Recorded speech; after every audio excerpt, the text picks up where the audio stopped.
Ito ang niluto ko, sinabawan na may potato, carrot, saka cabbage. Yan.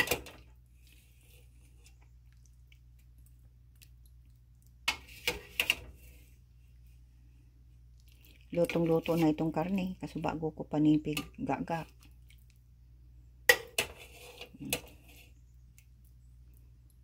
Yan.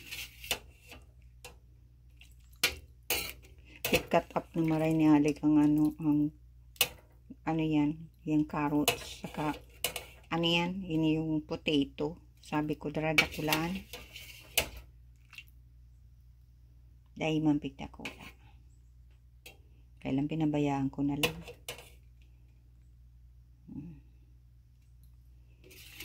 Yun man ang ano niya, style niya kung pag cut up ng mga gulay.